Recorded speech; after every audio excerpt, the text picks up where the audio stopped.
ಸರ್ವೋತ್ತಮ ಪ್ರಶಸ್ತಿ ಪಡೆದವರೆಲ್ಲರಿಗೂ ಅಭಿನಂದನೆಯನ್ನು ಸಲ್ಲಿಸುತ್ತಾ ಇನ್ನೂ ಹೆಚ್ಚು ಜವಾಬ್ದಾರಿಯಿಂದ ಕೆಲಸ ಮಾಡಿ ಅಂತ ಮುಖ್ಯಮಂತ್ರಿಗಳು ಕರೆ ಕೊಟ್ಟಿದ್ದಾರೆ. ಅದಕ್ಕಾಗಿ ವಂದನೆಗಳು.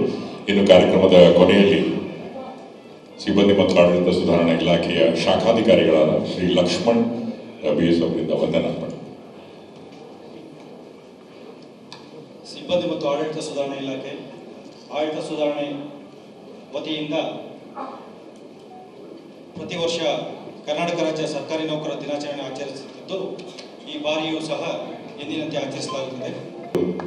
ಸರ್ವೋತ್ತಮ ಪ್ರಶಸ್ತಿ ಪಡೆದವರೆಲ್ಲರಿಗೂ ಅಭಿನಂದನೆಯನ್ನು ಸಲ್ಲಿಸುತ್ತಾ ಇನ್ನೂ ಹೆಚ್ಚು ಜವಾಬ್ದಾರಿಯಿಂದ ಕೆಲಸ ಮಾಡಿ ಅಂತ ಮುಖ್ಯಮಂತ್ರಿಗಳು ಕರೆ ಕೊಟ್ಟಿದ್ದಾರೆ. ಅದಕ್ಕಾಗಿ ವಂದನೆಗಳು.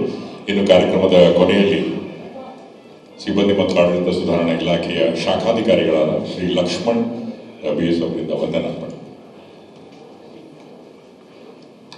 ಸಿಬ್ಬಂದಿ ಮತ್ತು ಆಡಳಿತ ಸುಧಾರಣಾ ಇಲಾಖೆ ಆಡಳಿತ ಸುಧಾರಣೆ ವತಿಯಿಂದ ಪ್ರತಿ ವರ್ಷ ಕರ್ನಾಟಕ ರಾಜ್ಯ ಸರ್ಕಾರಿ ನೌಕರರ ದಿನಾಚರಣೆ ಆಚರಿಸುತ್ತಿದ್ದು ಈ ಬಾರಿಯೂ ಸಹ ಎಂದಿನಂತೆ ಆಚರಿಸಲಾಗುತ್ತದೆ.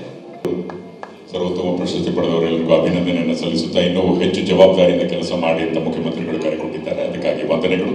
ಇನ್ನು ಕಾರ್ಯಕ್ರಮದ ಕೊನೆಯಲ್ಲಿ ಸಿಬ್ಬಂದಿ ಮತ್ತು ಆಡಳಿತ ಸುಧಾರಣಾ ಇಲಾಖೆಯ ಶಾಖಾಧಿಕಾರಿಗಳಾದ ಶ್ರೀ ಲಕ್ಷ್ಮಣ್ BS ಅವರಿಂದ ವಂದನಾರ್ಪಣೆ.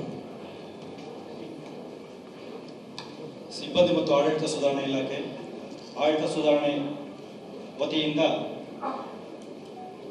ಪ್ರತಿ ವರ್ಷ ಕರ್ನಾಟಕ ರಾಜ್ಯ ಸರ್ಕಾರಿ ನೌಕರರ ದಿನಾಚರಣೆ ಆಚರಿಸುತ್ತಿದ್ದು ಈ ಬಾರಿಯೂ ಸಹ ಎಂದಿನಂತೆ ಆಚರಿಸಲಾಗುತ್ತದೆ.